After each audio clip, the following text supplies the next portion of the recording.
गोपालगंज के व्यवसायी श्री रामाश्रय सिंह खुशवाहा, जो वहाँ के कारोबारी थे, उनके भाई का वीडियो है। आपको पता है कि 1 साल पहले इसका मर्डर हुआ था, लेकिन अभी तक जो है, जैसा कि उनके भाई ने वीडियो के माध्यम से बताया कि कोई कार्रवाई नहीं की गई। और इस वीडियो में रामाश्रय खुशवाहा के भाई ने अपनी व्यथा जो है आप लोगों को सुनाने का काम किया। दूसरा जो वीडियो जो हमने दिखाया वो है वरिष्ठ नेता हैं बीजेपी के, गोपालगंज जिले के वरिष्ठ नेता हैं, उनका नाम है शिव कुमार उपाध्याय। शिव कुमार उपाध्याय ने आरोप लगाया था कि जेडीयू के विधायक जो पप्पू पांडे हैं उन्हें गोलियों से छलनी करने की धमकी दी थी। और तीसरा जो वीडियो है वो है अनिल तिवारी जी का। अनिल तिवारी जी की हत्या हुई। हम जानना चाहते हैं अनिल तिवारी जी जो है, जिसका जिक्र हम लोगों ने गवर्नर साहब से में मिल करके सीबीआई जांच का जो है मांग की थी। तो ये तीनों जो वीडियो है ये सोशल मीडिया में काफ़ी वायरल है, साक्ष्य है, आप कह सकते हैं नामदर्ज है, और ये खुल करके कह रहे हैं कि कोई इन्वेस्टिगेशन कोई नहीं। इसी के अगर साथ साथ अगर हम लोग आएंगे तो उसमें कृष्णा शाही जी की भी जो हत्या हुई थी, हालांकि वो वीडियो हम नहीं दिखा रहे हैं क्योंकि काफ़ी वायरल हो गया, आप लोगों की भी पास होगा। लेकिन आप देखिएगा, धमकी देना, रंगदारी वसूल करना, और एक ही ट्रेंड से, एक ही तरीके से जो है अपराध किया जाता है।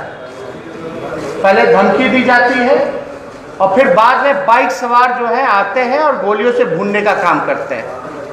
और अगर इन्वेस्टिगेशन की अगर बात की जाए तो इन्वेस्टिगेशन जो है पता नहीं कहाँ मरा पड़ा है। मतलब कि साफ साफ जो है अब तक कोई गिरफ्तारी नहीं। अलग अलग साल के जो है FIRs है, नामदर्ज है, साक्ष्य है, सब चीजें हैं, लेकिन गिरफ्तार नहीं होती। अब आप देखिएगा जो अनिल तिवारी हैं, उनके प्राइवेट में उनको गोली लगी नहीं थी, जैसा इस वीडियो में दिखाया जा रहा है कि उनको गोली लगी। पीछे आवाज जिनका चल रहा है वो सुनने की जरूरत है। अगर ऑडियो उसका पता चल जाए, सैंपलिंग टेस्ट हो जाए, तो जो आरोपी जो है खुद ब खुद जो है गिरफ्तार हो जाएगा। हम जानना चाहते हैं अनिल तिवारी को अस्पताल लेकर के कौन गया, और उनको गोली लगी नहीं बल्कि उनके प्राइवेट पार्ट पे गोली मारा गया। अगर सैंपलिंग टेस्ट हो जाएगा इस वीडियो के ऑडियो का, तो आरोपी जो है जल्द से जल्द गिरफ्तार हो जाएगा। कृष्णा शाही जी जो है वरिष्ठ नेता हैं, और हमारे पास एक रिपोर्ट है उनके हत्याकांड को लेते हुए। ये रिपोर्ट जो है special task force Uttar Pradesh Lucknow का है। ध्यान से सुनिएगा, बहुत ही महत्वपूर्ण है। Special task force Uttar Pradesh Lucknow, दिनांक 20 मार्च 2018, दिनांक 20 मार्च 2018। ये STF उत्तर प्रदेश को गोपालगंज बिहार के सक्रिय माफिया सतीश पांडे गैंग की दुर्दांत शूटर पप्पू श्रीवास्तव को लखनऊ से गिरफ्तार करने के उल्लेखनीय सफलता प्राप्त हुई। ये उत्तर प्रदेश का जो STF है, ये उसका रिपोर्ट है। जो सतीश पांडे, जो कि अमरेंद्र पांडे और पप्पू पांडे के बड़े भाई हैं, उनका शूटर है पप्पू श्रीवास्तव, उसको गिरफ्तार किया गया था।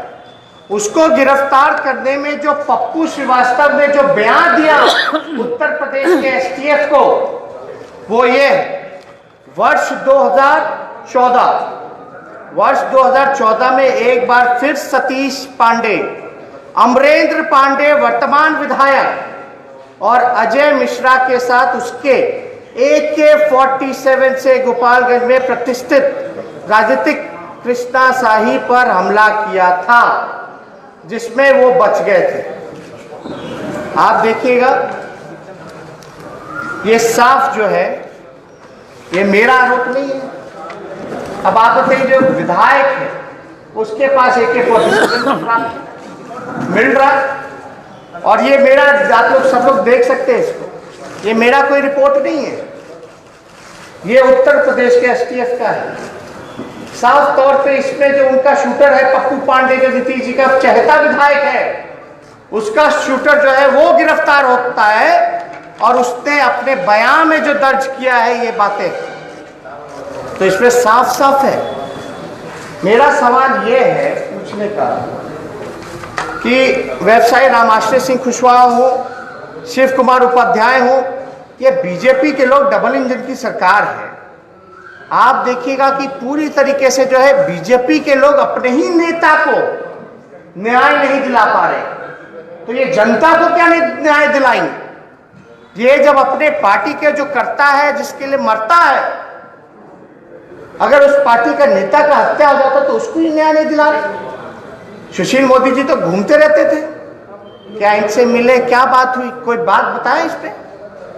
क्यों बीजेपी के लोगों ने चुप्पी साध रखी है, ये बताना चाहिए। एक आध उदाहरण नहीं, आप देखिएगा हथुआ प्रखंड में व्यवसायी अनिल शाह की हत्या हुई। आप देखिएगा राजकुमार शर्मा जो गिट्टी के बहुत बड़े व्यापारी थे, उनकी हत्या हुई। उपेंद्र सिंह कुशवाहा, जिनकी पत्नी वहां पंचायत में वर्तमान में मुखिया है, उनकी हत्या हुई। JP चौधरी, शंभू मिश्रा, मुन्ना तिवारी, अनिल तिवारी, इतनी हत्या हुई। और बल्कि सरकारी पदाधिकारी अख्तर की पत्नी ने भी जो है, जो पप्पू पांडे ने जो धमकाने का काम किया था, नाम दर्ज FIR। आप देखिएगा कंस्ट्रक्शन कंपनी के जो निर्देशक हैं अखिलेश कुमार जायसवाल, उनसे जो है रंगदारी वसूलने का काम किया गया। तो ये हम तो नहीं कह रहे, लोग कहते हैं हम राजनीति करते हैं, बात नहीं उठा रहे। तो इसमें इतनी कुछ चीजें आई हैं, बयान सामने हैं। आखिर अब तक इतने मामले सामने आए, आखिर पप्पू पांडे गिरफ्तार क्यों नहीं हो पा रहा? मेरा साफ साफ इसीलिए हम सरकार पे आरोप लगाते हैं कि सरकार जो है ऐसे लोगों को जो है संरक्षण दे रही है। और मेरे कुछ सवाल है नीतीश कुमार जी से। SIT गठित किया गया है, SIT गठित किया गया है, लेकिन क्या टाइम ड्यूरेशन रहेगा उसकी गिरफ्तारी का? कब तक गिरफ्तार होगा पप्पू पांडे? आखिर मुख्यमंत्री जी कौन सा शुभ मुहूर्त देख रहे हैं? और आज तक जितने भी आरोपी हुए पुलिस ने कभी भी गिरफ्तार नहीं किया, चाहे कोई भी मामला हो, बालिका गृह का मामला हो या सृजन घोटाले का मामला हो, सब लोगों को उसका लिपापोती। सरकार जो है लगातार विधायक को बचाने का काम कर रही है, आखिर कोई टाइम फ्रेम तो होगा?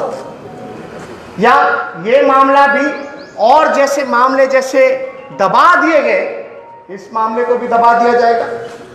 नेम्ड FIR है, साक्ष है, आई विटनेस है, सब कोई बोल रहा है, लेकिन आखिर कौन सा प्रेम है, कौन सा प्रेम है नीतीश कुमार जी को कि बचाने का काम कर रहे हैं? और बीजेपी की क्या मजबूरी है कि उनके नेताओं को मार दिया जा रहा है, धमका दिया जा रहा है, तो वो चुप्पी साधे हुए। और देखिए अभी तक आदरणीय पुलिस की, जिसके पास लॉ एंड ऑर्डर की, जिसके पास जो हेड है, जो कमांडर है, जो DGP है, अब तक पूरे मामले में एक बयान भी नहीं दिया गया है। अभी भी DGP महोदय जो है पूरी तरीके से जो है चुप्पी साधने का काम किया है। और ये उनकी रिस्पॉन्सिबिलिटी है कि बिहार में कानून व्यवस्था चाक चौबंद रहे। आखिर क्या मजबूरी है? क्यों पूरा पुलिस महकमा चुप है इस मामले में? क्यों मामले को दबाया जा रहा है? आप देखिएगा, हमारी मांग है कि विधायक जो है पप्पू पांडे, जो आदतन अपराधी है, उसके 3 महीने का कॉल रिकॉर्ड निकाला जाए और कोशिश ये भी की जाए कि व्हाट्सएप कॉल का डिटेल भी निकाला जाए। पता चल जाएगा किन किन लोगों से, किन किन बड़े बड़े अधिकारियों से वो बात करता था, किन किन लोगों को जो है वो मदद के लिए फोन करता था, कौन कौन लोग जो है उनको बचाने का काम करते थे। ये कॉल डिटेल, कॉल रिकॉर्ड और कोशिश की जाए, क्योंकि आजकल अपराधी इतने शातिर हो गए कि व्हाट्सएप का भी बड़ा अच्छे से इस्तेमाल करते हैं ताकि उनको ट्रेस ना कर किया जा सके। तो कोशिश की जाए कि उसका भी जो है कॉल डिटेलिंग निकाला जाए। और हम पूछना चाहते हैं कि आईजी रहते हुए किस अधिकारी ने पप्पू पांडे को बचाने का काम किया। शुरुआती दौर से मामले को किसने किया ताकि वो बिहार में और अपराध करता। गोपालगंज की स्थिति हम लोगों के सामने है। अगर वो अरेस्ट नहीं होता है तो हम लोग जो है इसके लिए केवल एक मामले को लेकर हम लोगों का संकल्प है कि बिहार को अपराध मुक्त बनाना है। हम लोगों का संकल्प है कि गोपालगंज को अपराध मुक्त बनाना है। लेकिन अपराधी जो विधायक है, सत्ता ही जब प्रोटेक्ट कर रही है अपराधियों को, तो क्या हम लोग आशा कर सकते हैं, उम्मीद कर सकते हैं। इसलिए ये सवाल जायज है कि मुख्यमंत्री टाइम फ्रेम बताएं, कॉल रिकॉर्ड निकलवाएं, डीजीपी जो है अपना स्टेटमेंट दे, चुप्पी तोड़े। और मुख्यमंत्री जी ने आपका मोबाइल हमारा नहीं, ये बंद कर दो। देखिए, साफ तौर पे हमारी मांग है कि अब तक इतने मामले हो गए, अगर वो गिरफ्तार नहीं हुआ है, अगर अरेस्ट नहीं हुआ है, तो कौन से अधिकारी पे आज तक सरकार ने कार्रवाई की है? अगर जो अधिकारी अगर संरक्षण दे रहा है तो क्यों नहीं सरकार ने किसी भी अधिकारी पर कार्रवाई की, चाहे पुलिस महकमा का हो या कोई भी संरक्षण दे रहा। कि क्राइम करने वाला अपराधी होता है, लेकिन क्राइम करने वाले को बचाने वाला भी अपराधी होता है। इसलिए हम बार बार कहते हैं कि बिहार में पूरी तरीके से अपराधियों का बोलबाला है। यहाँ राक्षस राज आ गया है और यहाँ सुशासन के लोग जो है संरक्षण देने का काम कर रहे हैं। तो अपराधियों को बचाने वाला भी अपराधी। इसलिए आप देखिए, कोई कार्रवाई क्यों नहीं की? इतने मामले हैं, इसमें तो एसटीएफ ने साफ साफ कह दिया, नाम है, शूटर आते हैं, उनके AK-47 रहते हैं, उनके पास पैसे दिए जाते हैं, ये सारा मामला है। तो क्यों नहीं कार्रवाई की जा रही है? कब तक गिरफ्तारी होगी? क्या शुभ मुहूर्त देखा जा रहा है ताकि वो सारे सबूतों को मिटा दे, हर एक चीज उसका ग्राउंड बना दिया जाए, तब ले जाकर के सरेंडर करा दिया जाए? आखिर ये जितने भी पीड़ित परिवार हैं उनको कब तक न्याय मिलेगा?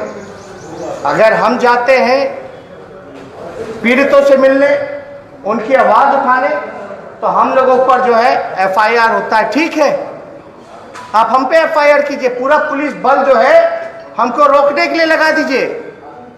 लेकिन आप क्या कर रहे हो? आपने क्यों नहीं गिरफ्तार किया? डीजीपी साहब क्यों चुप है? उप मुख्यमंत्री कहां गायब हैं? इतनी हत्याएं हो गई, बीजेपी के लोग मर रहे हैं, आरजेडी के लोग मर रहे हैं, गरीब मर रहा है, व्यवसायी मर रहा है। बिहार में पूरी तरीके से अपराधियों का बोलबाला है और ये सरकार के लोग जो है चुप्पी साधे में है।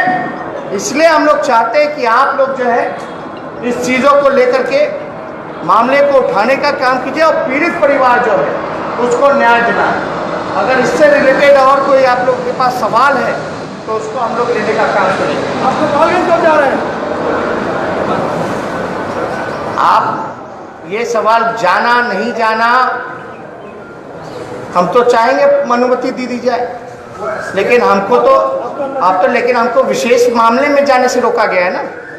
बात को समझिए, आप ये पूछिए ना कि डीजीपी कब जाएंगे गोपालगंज और अपराधी को कब घसीट के लेके आएंगे, मुख्यमंत्री कब निकलेंगे बाहर,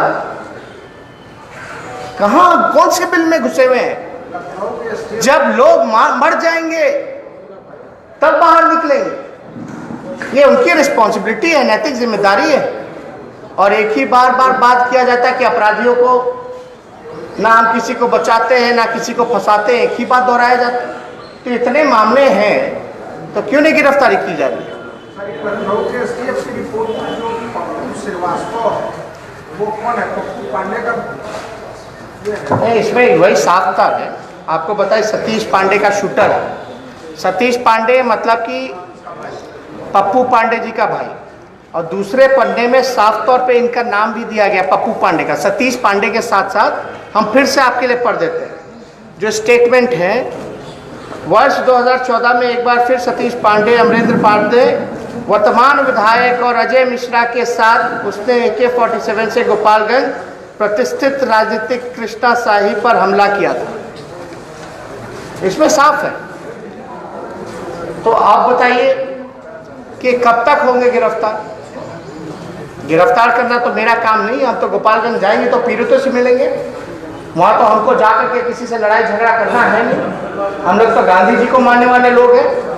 लेकिन भाई जिसकी जिम्मेदारी है आप उस वो क्या कर रहे हैं? सवाल तो ये उठता है, कहाँ है सुशासन का राज? मजदूर मर रहे हैं, गरीब मर रहे हैं, भूख से मर रहे हैं, गोली से मर रहे हैं, बच्चियों के साथ रेप हो रहा है, और ये सरकार के लोग सोए हुए। तो ये सवाल जायज़ है और इसको उठाना हमारा फर्ज है। और मेरा स्पष्ट रूप से मानना है कि अपराधियों का कोई जात धर्म है तो अपराध, अपराधी उनका जात धर्म है। इसमें तरह तरह के लोग हैं। सब लोगों का आवाज उठाना, सभी लोगों को न्याय दिलाना, ये हमारा कर्तव्य है, हमारा फर्ज है। लेकिन सरकार जो है पता नहीं कौन से प्रेम में पप्पू पांडे जी के कितने प्रिय हो गए नीतीश कुमार जी कि उनको बचाने में लगे। तो और कोई सवाल नहीं ना?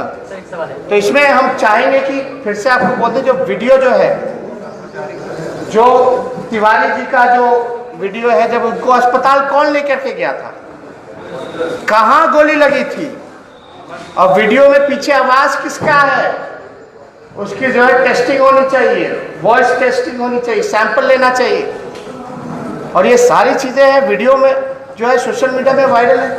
मतलब खुलेआम अपराध हो रहा है, सब कुछ रहते हुए भी जो है कोई गिरफ्तारी नहीं हो रही है। कितनी शर्म की बात है।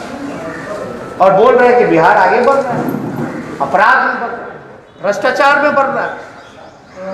तो यही सारी चीजें हमको लगा कि आप लोगों के समक्ष ये STF का जो रिपोर्ट है वो आप लोगों के सामने हम रखें। और ये तो साफ साफ है STF का कहना, मतलब जो शूटर है वही नाम लेकर के कह रहा है, जो गिरफ्तार हो चुका है। तो इससे बड़ी बात हमको नहीं लगता, और इससे बड़ी कोई साक्ष्य जो है आप लोगों के सामने रखे। अब कौन से इंतजार में? पुलिस को कितना टाइम लगेगा साक्ष्य जुटाने में? साक्ष्य जुटाने में टाइम लग रहा है कि साक्ष्य को मिटाने में टाइम लग रहा है? ये साक्ष्य को जुटा रहे हैं, साक्ष्य को मिटा रहे हैं। आज तक कोई अधिकारी पे कार्रवाई नहीं की गई। ये हद है। ये दिखाता है कौन सा सुशासन चल रहा है बिहार में, अपराधियों का सुशासन चल रहा है। बहुत बहुत धन्यवाद। लाइव में लगातार जो लोग हैं वो पूछ रहे हैं कि जो STET अभ्यर्थी हैं उनकी परीक्षा को 4 महीने बाद कैंसिल कर दिया गया। अभी इसी मामले पे करेंगे। इस मामले पे भी हम लोग जो है राष्ट्रीय जनता दल ने नजर बनाए रखी है। हम लोग जो है इन सब के लिए आवाज उठाएं। बहुत बहुत धन्यवाद।